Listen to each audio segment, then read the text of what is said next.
life isn't about finding yourself. Life is about creating yourself. How many agree to this concept?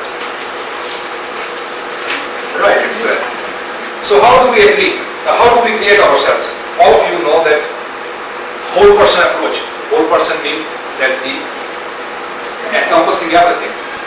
We have our mind, we have soul, we have body, we have heart. This is our 4 dimensions of human existence. And depending upon these 4 dimensions, the concept of intelligences or the quotients have emerged. You know, everybody here knows that what is IQ, and that is the measure or the understanding of mind faculties, mind intelligences. The other is EQ. What is that? Emotional quotient or emotional intelligence. The third is similar, depending upon the same with spiritual quotient. Spiritual quotient is how developed we are or how good we are spiritually on ourselves. And the last is PQ, physical quotient. So the personal development, the idea of personal development encompasses the whole person. What are the tools? We will discuss in the subsequent meetings. But today we only need to understand that the whole system of personal development is based on 4 big pillars. And what are those pillars? They are philosophy, your own personal philosophy, what you think, your attitude, and responsibility. I will explain a little bit more on these pillars, what do I mean, and the activity. So there are 4 pillars, 4 main areas to know for personal development. So let's go on to them one by one. Personal philosophy. What is personal philosophy? By personal philosophy we mean that what we think about life, about ourselves, about our surroundings, about our work. Anything we think about is our personal philosophy. The way we think, the way we perceive the thing, the perception. Because you know, reality, what is reality? Anybody can say, what is reality? Reality is your perception of life. Whatever you perceive is your reality, right? So this is seeing self and world around you. This is your personal philosophy. It is how you think and analyze the situations, the occurrence, the events around you. You know, if it rains, somebody gets happy, they dance around this rain, and somebody says, oh, what the hell, I'll have to wash, I'll have to do this. And people always react differently to different situations. The way you react is your personal philosophy.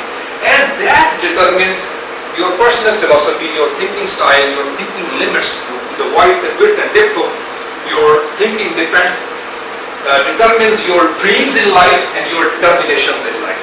The second pillar is your attitude. By attitude we mean that how we feel about what we think and know. What is the mask we put on our faces? Is it a happy mask or it is a sad mask? Right? So it concerns with our emotional issues. Right? How we react to what we know.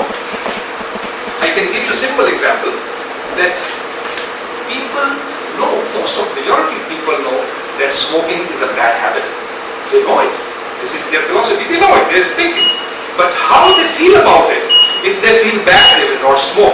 But if they feel good, they enjoy smoke. And the third is, your attitude is always, I've given it 3 times, is your own choice. There are always choices.